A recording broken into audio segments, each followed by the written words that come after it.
Alrighty, so we had some questions for the hubby this time. So I might not be right on camera, but you're gonna see this guy. He hates being on camera, so give him a little, you know. Um, the first question: what kinds of modifications have you had to make living with a neurodiverse spouse?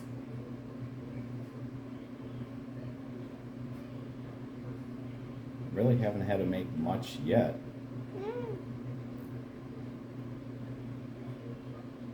Still pretty much live the same life we did before. In the beginning, we had to change where we traveled to and stuff like that. What are you most frustrated with? Not knowing what's triggered with the neural side of it compared to just everyday forgetfulness or the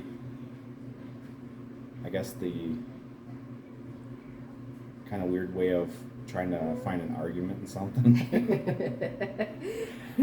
Because both of us like to be right. We both like to actually talk about facts, and sometimes that kind of both of us think we're right. So sometimes we gotta try and prove each other wrong.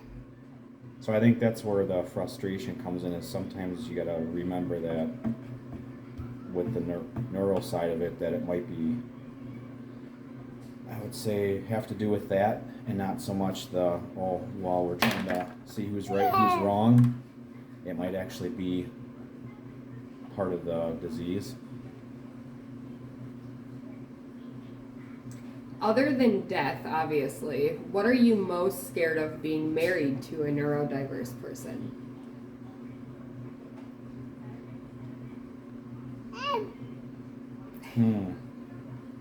That's a deep question. Uh-oh. Uh-oh. That our life has to change drastically from what we're used to doing. Traveling, means of transportation. If it's just a cane, big deal. We have, cane you can fold down and put into your, vehicle. Wheelchairs are a little bit more difficult. Stroller-like. Motorized carts, stuff like that. Then when you get into stuff like that, then becomes more of an issue. We're hoping it doesn't go that far, but you never know. What's the hardest part of caring for somebody that has a neuro complication? Not being able to relate what they're going through. Ooh. Yeah. I mean, I have health problems myself, as far as back issues, knee issues, things like that, but when a lot of people do have those. But when you're going through something like this, it's hard to relate to people with that. What's the easiest part of caring for somebody with a neuro complication? I don't know. It's always easy to think of the hard stuff, right? Like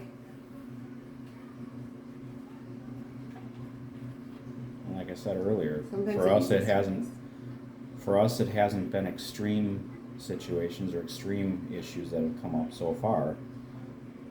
And for a while we didn't have any complications with anything, so I would say at this point there really hasn't been anything hard or easy about it. Kind of the unknowns is, I think, what kind of throws you for a loop. For sure. Yeah. Does loving someone with a neuro complication change your trip planning? It has. I mean, we're people who like the outdoors. We like to see waterfalls and things like that. Well, some of that stuff you have to walk to. That can become an issue. So yeah, sometimes your trip planning does get affected by that. We try not to let it control everything, but sometimes if it's a bad day,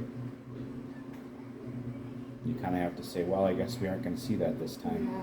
We planned a trip to the UP a couple years ago, and we had all these locations picked out, and my cane came with us, and we made it work. But there was definitely a couple of days that threw us a loop, and we kind of had to make some adjustments on the fly. But I mean, we still had a great trip, and we're able to still go to the things that we wanted to go to. So sometimes you just gotta, have that secondary plan, but still adjust your trip to make sure that you can do the things that you want to do.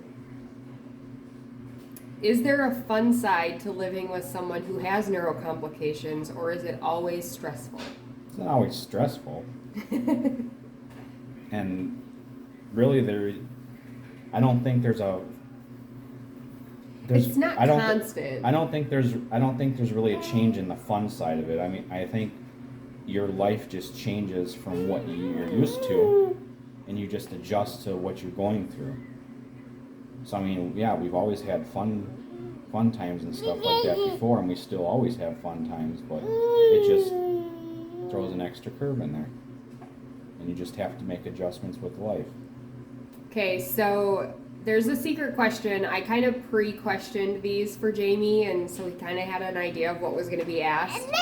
But this one I didn't tell him because I kind of wanted to just see what his first response was going to be. So, what would you give up to give me my health back?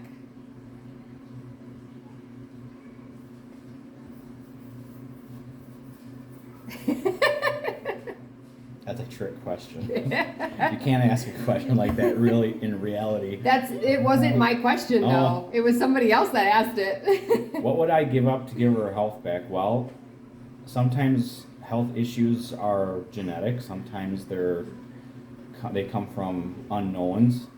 So I mean, if it's a genetic thing, you can't really trade something as far as genetically.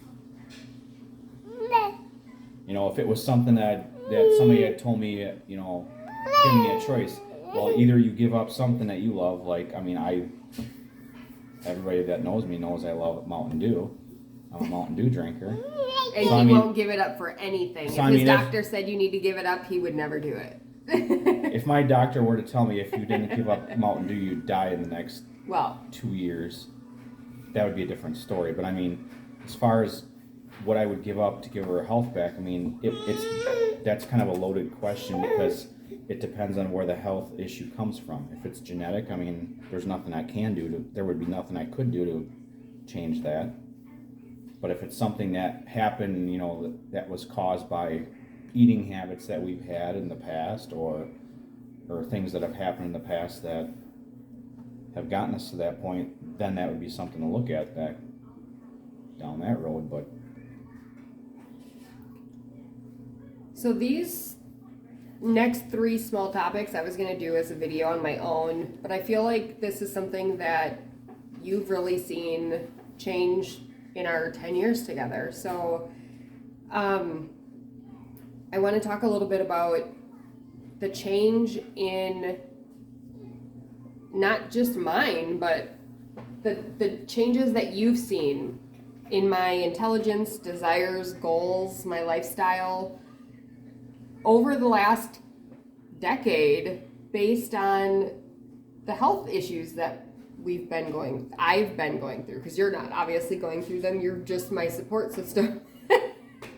But I feel like people just see it as, Shayna's being lazy and they're just using it as an excuse to not go out and do stuff. And obviously that's not it at all. And, there's things that have changed, and, I was going to go back to school a couple of years ago and stuff had changed.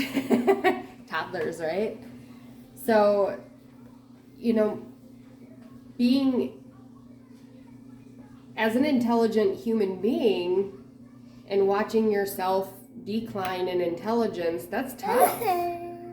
Have you noticed, not necessarily a big decline to the point where like, now she's stupid, but... See, I don't notice a decline in intelligence. Because honestly, if anybody knows how I talk about my wife and her drive, she's got more of a drive than I do, and she's more intelligent than I do when it comes to a lot of things in life. One, she's a good leader. That's why her as my partner with our business, that's what makes us a good team, because what I lack in, she makes up for, and she's always been a good leader in her positions, and so she's very intelligent like that. And I haven't noticed any kind of real changes on that level. Desires, I mean, with any health issues, a lot of people's desires can change. I mean, now it's just there's certain things in life that she'd rather have than other things. But yeah, I mean that comes with the changes of the health, kind of.